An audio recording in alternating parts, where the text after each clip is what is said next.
हा अनुभव आपल्या चॅनलचे सबस्क्रायबर अमेय यांनी पाठवला आहे. मी जिल्हा परिषदेसाठी कंत्राटी सर्वेक्षक म्हणून काम करत होतो. गेली 7 वर्ष महाराष्ट्राच्या वेगवेगळ्या भागात फिरून जमीन मोजणी, नकाशे अद्ययावत करणे, GPS सर्वेक्षण आणि अशा प्रकारची कामं करत होतो. या कामात लोकांना वाटतं तसं काही रोमांचक नसतं. बहुतेक वेळा दिवसभर उन्हात फिरायचं, आकडे लिहायचे, समन्वय बिंदू तपासायचे आणि संध्याकाळी कार्यालयात बसून अहवाल तयार करायचा. पण 2023च्या पावसाळ्यात माझ्या आयुष्यात अशी एक घटना घडली जी आज 3 वर्ष उलटून गेल्यावरही मी पूर्णपणे समजावून सांगू शकत नाही. जुलैचा दुसरा आठवडा होता. कोकणात मुसळधार पाऊस सुरू होता. मला सिंधुदुर्ग जिल्ह्यातील एका छोट्या गावात 3 आठवड्यांच्या सर्वेक्षणासाठी पाठवण्यात आलेलं. त्या गावाचं नाव मी मुद्दाम बदलतोय कारण आजही तिथे माझे काही ओळखीचे लोक राहतात. गाव फार मोठं नव्हतं. समुद्रापासून साधारण 15 किलोमीटर आत डोंगरांच्या कुशीत वसलेलं. मुख्य रस्ता गावाच्या बाहेरून जात होता आणि आत शिरल्यावर लाल मातीचे रस्ते, कौलारू घरं, नारळ, पोफळी आणि सतत कोसळणारा पाऊस असं वातावरण होतं. माझ्या कामाचा उद्देश साधा होता.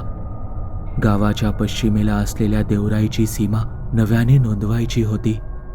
शासनाने त्या भागात काही विकास कामांचा प्राथमिक आराखडा तयार केलेला आणि त्यासाठी अचूक मोजमाप आवश्यक होतं.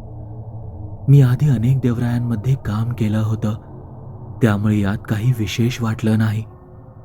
गावात पोहोचलो तेव्हा दुपारचे 3 वाजले होते.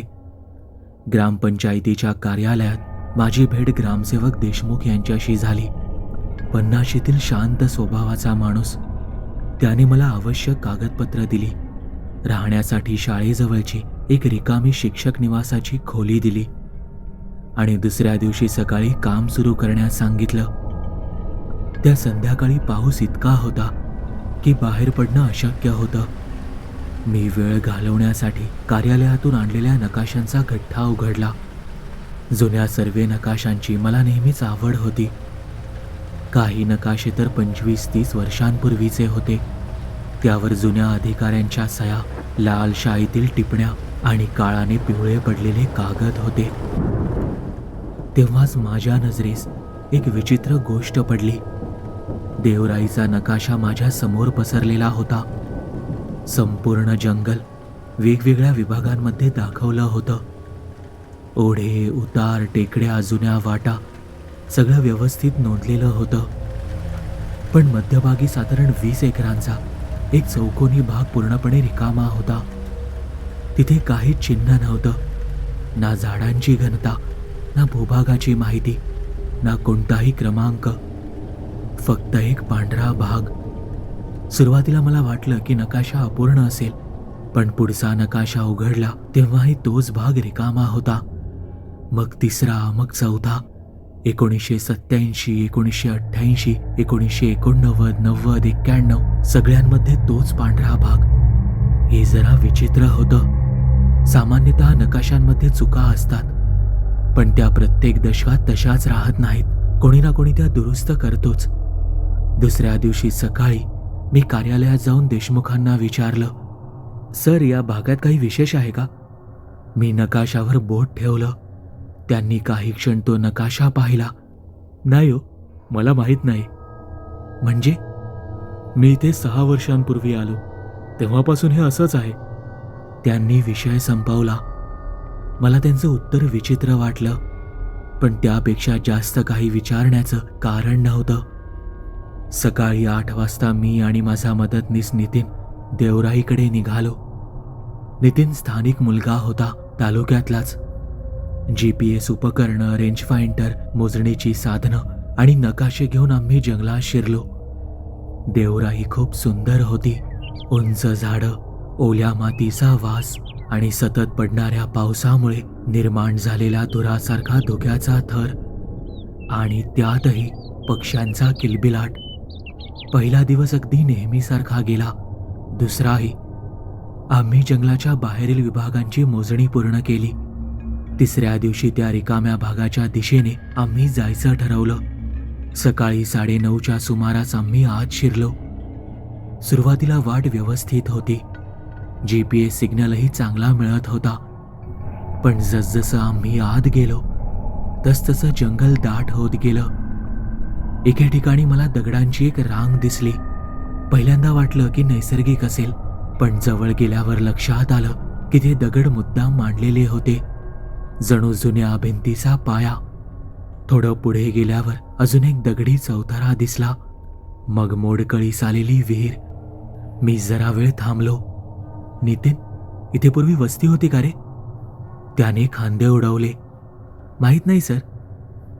त्या दिवशी संध्याकाळी मी पुन्हा नकाशे तपासले, पण कुठल्याही नकाशात त्या विहिरीचा किंवा दगडी बांधकामांचा उल्लेख नव्हता.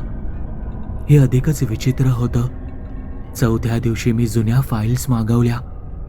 त्यात सर्वेक्षण अहवाल, मोजणीची नोंद आणि विविध सरकारी कागदपत्र होती. काही तास चालल्यानंतर मला एक फाईल सापडली. तारीख होती 1994. त्यात एका सर्वे अधिकाऱ्याने लिहिलं होतं, उर्वरित भागाचे मोजकाम उद्या पूर्ण करू. बस, ती शेवटची नोंद होती. पुढचं पान रिकामं. त्याच्या पुढे दुसऱ्या अधिकाऱ्याची नवीन फाईल. मी विचार केला कदाचित बदली झाली असेल, पण पुढे शोध घेतला तेव्हा लक्षात आलं की त्या अधिकाऱ्याचं नाव नंतर कुठल्याच कागदपत्रात दिसत नव्हतं. नोकरी सोडली असेल, निवृत्त झाला असेल की मृत्यू झाला असेल, कसलीही माहिती नव्हती. त्याच रात्री पाऊस प्रचंड वाढला. विजा चमकत होत्या. गडगडाट होत होता. मी शिक्षक निवासाच्या खिडकीत उभा राहून बाहेरचा अंधार पाहत होतो आणि तेव्हाच मला पहिल्यांदा तो प्रकाश दिसला. सुरुवातीला वाटलं एखाद्या घराचा दिवा असेल, पण देवराईच्या दिशेने घरं नव्हती. प्रकाश पिवळसर होता, स्थिर, जंगलाच्या आत. मी खिडकीजवळ जाऊन नीट पाहिलं. काही सेकंद तो तसाच होता आणि मग अचानक गायब झाला. अगदी एखाद्याने स्विच बंद करावा तसा. मी बराच वेळ तिथे उभा राहिलो, पण पुन्हा तो दिसला नाही. दुसऱ्या दिवशी सकाळी मी स्वतःला समजावलं की तो कदाचित एखाद्या वाहनाचा प्रकाश असावा किंवा विजेचा परावर्ती झोत. पण त्या रात्री तो पुन्हा दिसला आणि यावेळी तो साधारण त्याच ठिकाणी होता, जंगलाच्या मध्यभागी. त्या रात्री तो प्रकाश पुन्हा दिसल्यानंतर मी जवळजवळ अर्धा तास खिडकीत उभा राहिलो होतो. पाऊस सतत कोसळत होता. अधूनमधून विजा चमकत होत्या, पण त्या प्रकाशात काहीच बदल होत नव्हता. ना तो हलत होता, ना जवळ येत होता. फक्त एका जागी स्थिर होता आणि अचानक जसा दिसला तसाच गायब झाला. दुसऱ्या दिवशी सकाळी मी नितीनला याबद्दल सांगितलं. कुठला प्रकाश सर? त्याने विचारलं. मी दिशा दाखवली. तो काही क्षण त्या दिशेला पाहत राहिला.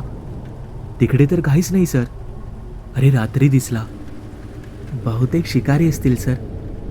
देवराई शिकारी? तो काही बोलला नाही, पण त्याच्या चेहऱ्यावर एक विचित्र भाव आला, जणू त्याला या विषयावर चर्चा करायची नव्हती. त्या दिवशी आम्ही पुन्हा त्या रिकाम्या भागाच्या दिशेने काम सुरू केलं. हवामान खराब होतं. GPS सतत सिग्नल गमवत होता, त्यामुळे वारंवार थांबून उपकरणं तपासावी लागत होती.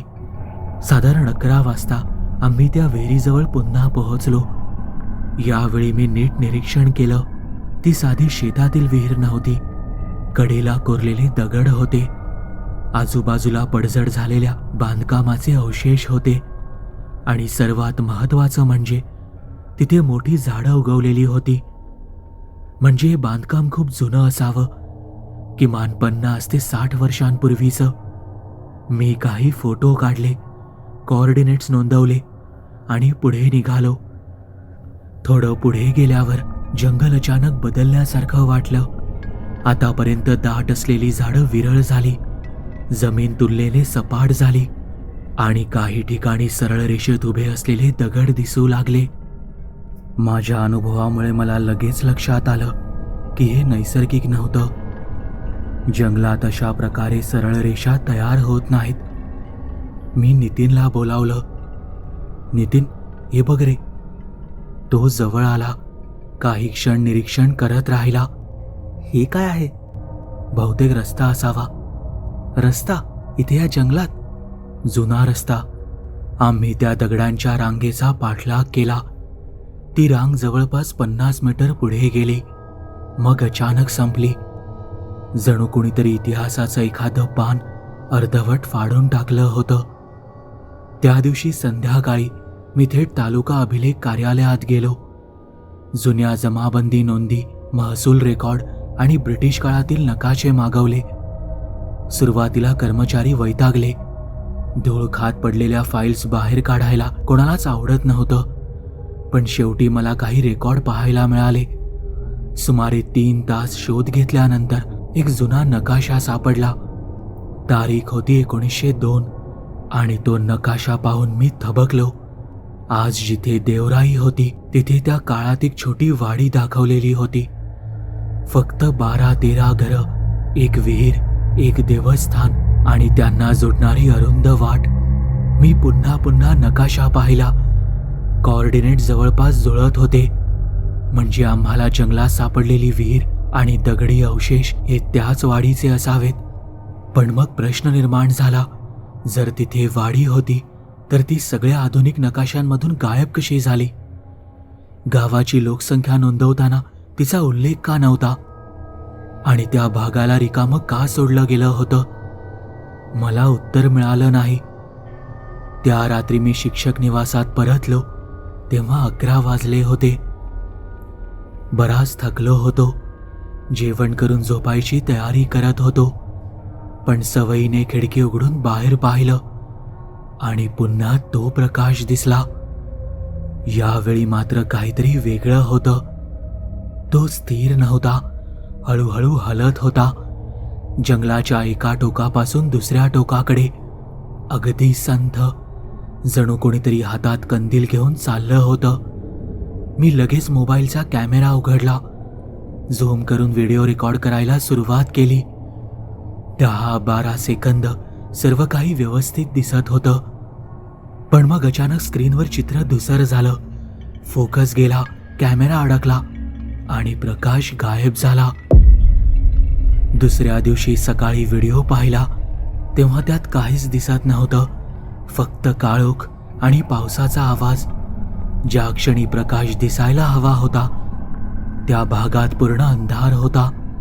मी स्वतःला समजावलं की कदाचित कॅमेऱ्याची मर्यादा असेल, पण मनात कुठेतरी अस्वस्थता निर्माण झालेली. त्या दिवसापासून मी सर्व GPS डेटा रोज तपासायला सुरुवात केली. आणि तिथेच मला दुसरी विचित्र गोष्ट सापडली. जंगलात आम्ही रोज 4 ते 5 किलोमीटर फिरत होतो, पण GPS ट्रॅकनुसार काही वेळा आम्ही अपेक्षेपेक्षा खूप कमी अंतर पार केलेलं. पहिल्यांदा मला वाटलं उपकरण खराब असेल. मग दुसरं उपकरण वापरलं, तिसरंही, पण अधूनमधून तीच समस्या दिसत होती. एका दिवशी आम्ही जवळपास 3 तास चाललो होतो, पण ट्रॅकनुसार आम्ही फक्त 700 मीटर हललो होतो. हे अशक्य होतं. मी डेटा पुन्हा तपासला, कोऑर्डिनेट्स पुन्हा तपासले, पण निष्कर्ष तोच. त्या भागात काहीतरी बरोबर नव्हतं. 2 दिवसांनी आम्ही जंगलाच्या आणखी आत गेलो. यावेळी हवामान अत्यंत खराब होतं. धुकं इतकं दाटलं होतं की 30 ते 40 फुटांपलीकडचंही काही दिसत नव्हतं. दुपारच्या सुमारास आम्हाला एक मोठ्या झाडाजवळ दगडी चौथरा दिसला. त्यावर शेवाळं साचलं होतं. बहुतेक भाग जमिनीत गाडला गेला होता. मी साफ करून पाहिलं. त्यावर काही अक्षरं कोरलेली होती, बहुतेक नावं, पण पूर्ण वाचता येत नव्हतं. नितीनने फोटो काढले. तेवढ्यात पाऊस अचानक वाढला. आम्ही परत फिरायचं ठरवलं आणि तिथेच एक घटना घडली जिचा मी त्यावेळी फारसा विचार केला नाही. परत येताना नितीन अचानक थांबला. काय झालं रे? मी विचारलं. तो मागे पाहत होता. सर, कोणीतरी मागे आहे का? मी वळून पाहिलं. तिथे काहीच नव्हतं, फक्त पाऊस, धुकं आणि झाडं. काही नाही नितीन, तुला भास झाला असेल. तो काही बोलला नाही, पण पुढची 10 मिनिटं तो वारंवार मागे वळून पाहत राहिला. त्या संध्याकाळी त्याने लवकर घरी जायचं सांगितलं. साधारणपणे तो कामाबद्दल भरपूर बोलायचा, पण त्या दिवशी शांत होता. पुढच्या दिवशी तर तो कामाला आलाच नाही. फोन केला तर उचलला नाही. दुपारी परत फोन लावला तेव्हा त्याने सांगितलं की तब्येत ठीक नाही. आवाज तणावग्रस्त वाटत होता. मी फार विचार केला नाही, पण त्यानंतर 2 दिवस तो आलाच नाही. शेवटी मी त्याच्या घरी गेलो. त्याचं घर गावाच्या थोडं बाहेर होतं. तो अंगणात बसलेला होता. मला पाहताच उभा राहिला. त्याच्या डोळ्यांखाली काळी वर्तुळं होती. जणू तो गेली काही रात्र झोपलाच नव्हता. नितीन, तब्येत कशी आहे आता? ठीक आहे सर. अरे मग कामावर का नाही आलास? त्याने काही क्षण उत्तर दिलं नाही. मग म्हणाला, सर, दुसऱ्याला घ्या. का रे, काय झालं? तो खाली पाहू लागला. सर, मला नाही जायचं तिकडे. का? तो पुन्हा गप्प राहिला जवळपास 1-2 मिनिटं. मग म्हणाला, त्या दिवशी आपण परत येत होतो ना, आपल्या मागे कोणीतरी चालत होतं सर. माझ्या अंगावर शहारा आला. तुला दिसलं का? नाही सर. मग? तो हळू आवाजातच म्हणाला, पावलांचा आवाज ऐकू येत होता सर. मी काही क्षण त्याच्याकडे पाहत राहिलो. पाऊस अजूनही सुरू होता. छपरावर पाण्याचे थेंब पडत होते आणि अचानक मला जाणवलं की गेल्या काही दिवसांत मी इतका डेटा, नकाशे आणि फाईल्स यांच्यात गुंतलो होतो की एका साध्या गोष्टीकडे माझं लक्षच गेलं नव्हतं. त्या जंगलात आम्ही आतापर्यंत एकही माणूस पाहिला नव्हता. एकही. ना लाकूडतोड्या, ना गुराखी, ना शिकारी, ना शेतकरी. कोणीच नाही. तरीही जवळजवळ प्रत्येक रात्री मला तो प्रकाश दिसत होता. आणि आता नितीन म्हणत होता की आपल्या मागे कोणीतरी चालत होतं. पण कोण आणि का? त्या प्रश्नाचं उत्तर शोधण्यासाठी मी दुसऱ्या दिवशी एकटाच देवराईत जाण्याचा निर्णय घेतला. दुसऱ्या दिवशी सकाळी मी एकटाच देवराईकडे निघालो. नितीनला जबरदस्तीने घेऊन जाण्याचा काही अर्थ नव्हता. त्याच्यावर आधीच ताण आला होता. खरं सांगायचं तर माझ्याही मनात थोडी भीती निर्माण झाली होती, पण त्याहून जास्त कुतूहल होतं. गेल्या 2 आठवड्यांत मला जे काही दिसलं होतं त्याचं काहीतरी कारण असणारच होतं. किमान मला तसं वाटत होतं. त्या दिवशी पाऊस तुलनेने कमी होता, पण आकाश पूर्ण ढगाळ होतं. मुसळधार सरी मात्र नव्हत्या. मी GPS उपकरणं, अतिरिक्त बॅटरी, कॅमेरा, नकाशे आणि पाण्याची बाटली घेऊन जंगलात शिरलो. पहिले काही तास नेहमीप्रमाणे गेले. मी थेट त्या रिकाम्या क्षेत्राच्या दिशेने चालत होतो. साधारण 11 वाजता विहिरीजवळ पोहोचलो. तिथे काही मिनिटं थांबलो, फोटो घेतले, कोऑर्डिनेट्स नोंदवले आणि मग पुढे निघालो. आजवर मी त्या भागात अनेकदा गेलो होतो, पण नेहमीच्या कामाच्या घाईत. आज मात्र मी प्रत्येक गोष्ट काळजीपूर्वक पाहत होतो आणि तेव्हाच मला एक गोष्ट लक्षात आली. विहिरीपासून पुढे साधारण 200 मीटर अंतरावर जमिनीचा रंग बदलत होता. देवराईतली बहुतेक माती लालसर होती, पण त्या भागात ती राखाडी दिसत होती. जणू काही वर्षांपूर्वी मोठ्या प्रमाणावर माती सरकली होती. मी थोडं पुढे गेलो. उतारावर उभा राहून आजूबाजूला पाहिलं आणि अचानक चित्र स्पष्ट व्हायला लागलं. जुनी विहीर, दगडी चौथरे, सरळ रेषेतले दगड, विखुरलेले बांधकामाचे अवशेष, हे सगळं स्वतंत्र नव्हतं. ते एका वस्तीचे अवशेष होते. माझ्या हातातला 1902चा नकाशा अचानक अर्थपूर्ण वाटू लागला. मी GPS मध्ये नोंदवलेले बिंदू एकत्र पाहिले. ते साधारण घराच्या मांडणीसारखे दिसत होते. त्या क्षणी मला पहिल्यांदा खात्री वाटली की इथे खरोखरच एक वाडी होती. पण ती नाहीशी कशी झाली उत्तर अजूनही सापडलेलं नव्हतं. दुपारच्या सुमारास मला आणखी एक महत्वाचा पुरावा मिळाला. एका मोठ्या वडाच्या झाडाच्या मुळांखाली दगडी फलकाचा कोपरा दिसत होता. मी माती बाजूला सारली, शेवाळं काढलं आणि त्यावरची अक्षरं वाचण्याचा प्रयत्न केला. बहुतेक भाग झिजला होता, पण काही शब्द स्पष्ट होते. वाडी 1896. मी काही क्षण स्तब्ध झालो. 1896 ही 30 तारीख होती जी मला जुन्या अभिलेखात दिसली होती. मी त्या फलकाचे अनेक फोटो काढले. त्या क्षणी माझ्या मनात एक सिद्धांत तयार होऊ लागला. 1896 मध्ये कदाचित अतिवृष्टी झाली होती, भूस्खलन किंवा पूर आला होता, वाडी उद्ध्वस्त झाली होती आणि कालांतराने जंगलाने सगळं गिळून टाकलं होतं. ही एक दुःखद पण पूर्णपणे नैसर्गिक घटना असू शकत होती. पण मग नकाशांतील रिकामा भाग, GPS विसंगती, तो रात्रीचा प्रकाश, हे अजूनही अनुत्तरित होतं. संध्याकाळ जवळ येत होती. मला परत फिरायला हवं होतं, पण त्या दिवशी मी एक चूक केली. किंवा कदाचित तीच गोष्ट मला शेवटपर्यंत घेऊन गेली. मी अजून थोडं अंतर पुढे जाण्याचा निर्णय घेतला. साधारण 20 मिनिटं चालल्यानंतर मला एक मोकळी जागा दिसली. जंगलाच्या मध्यभागी, गोलाकार, जवळपास 30 ते 40 मीटर व्यासाची. तिथे मोठी झाडं नव्हती, फक्त गवत आणि चिखल. मी थबकलो, कारण हीच ती जागा होती जी मला उपग्रह चित्रांमध्ये दिसत होती. वर्षानुवर्षे तोच आकार, तोच भाग. मी त्या जागेच्या मध्यभागी जाऊन उभा राहिलो. GPS सुरू केलं, कोऑर्डिनेट सेव्ह केले आणि तेव्हाच काहीतरी विचित्र घडलं. उपकरण अचानक रिस्टार्ट झालं.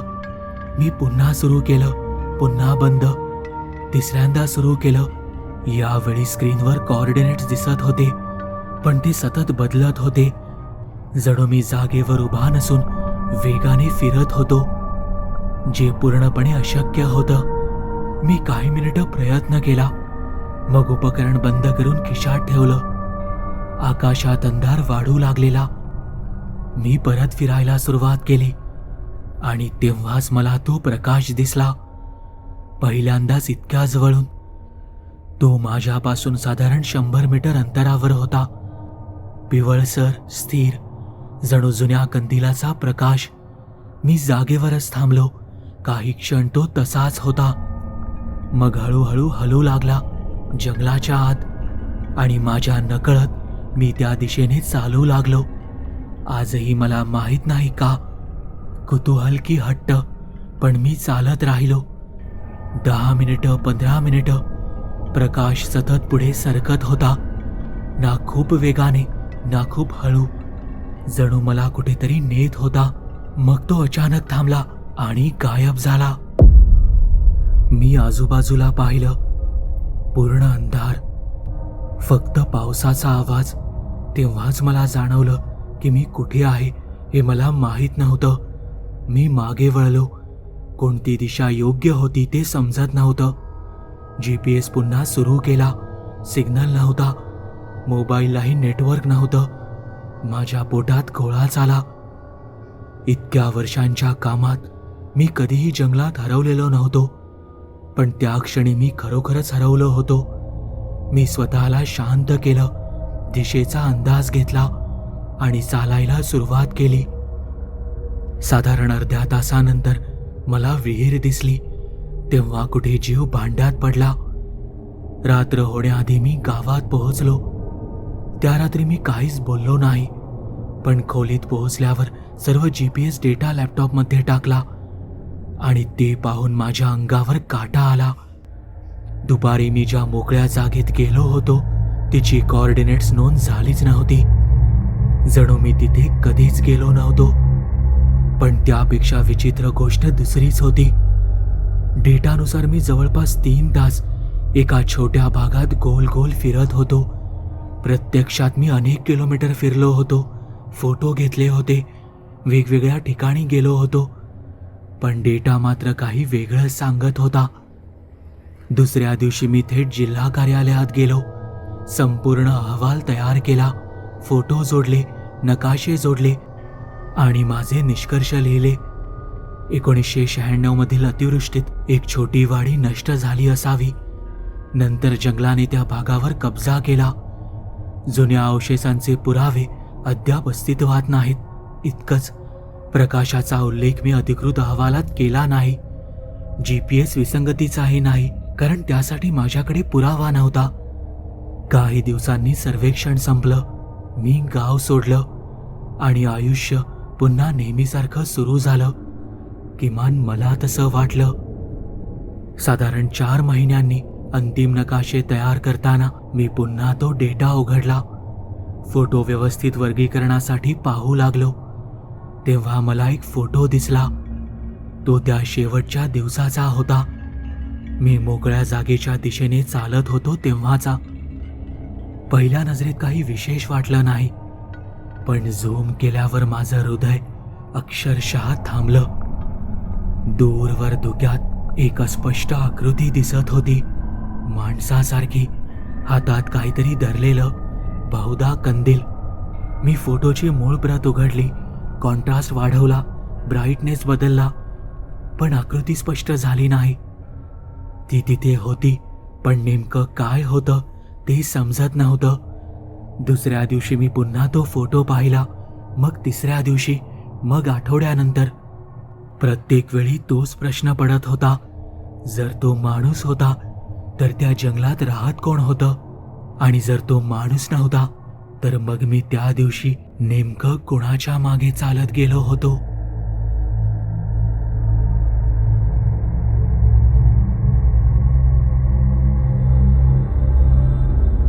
तुम्हाला ही कथा आवडली असेल तर या व्हिडिओला लाईक आणि शेअर करायला विसरू नका. जर तुम्ही आपल्या चॅनलवरती नवीन असाल तर आपल्या चॅनलला सबस्क्राईब नक्की करा आणि बेल आयकॉनवरती क्लिक करा, म्हणजे तुम्हाला पुढील येणाऱ्या व्हिडिओचे नोटिफिकेशन लगेच मिळेल. तुमच्याकडेही अशा कथा किंवा अनुभव असतील तर ते तुम्ही मला आपल्या वेबसाईटद्वारे म्हणजेच TEKStoryteller.com द्वारे पाठवू शकता. त्याची लिंक मी या व्हिडिओच्या डिस्क्रिप्शनमध्ये दिली आहे. आपल्या चॅनलबद्दलचे अपडेट्स मिळवण्यासाठी आपल्या फेसबुक, इंस्टाग्राम, ट्विटर आणि टेलिग्राम या चॅनल्सला फॉलो करायला विसरू नका. आपल्या चॅनलवर पोस्ट झालेल्या सगळ्या कथा तुम्ही आता आपल्या वेबसाईटद्वारेही वाचू शकता. त्यासाठी आपल्या वेबसाईटला म्हणजेच TEKStoryteller.com ला भेट द्यायला विसरू नका.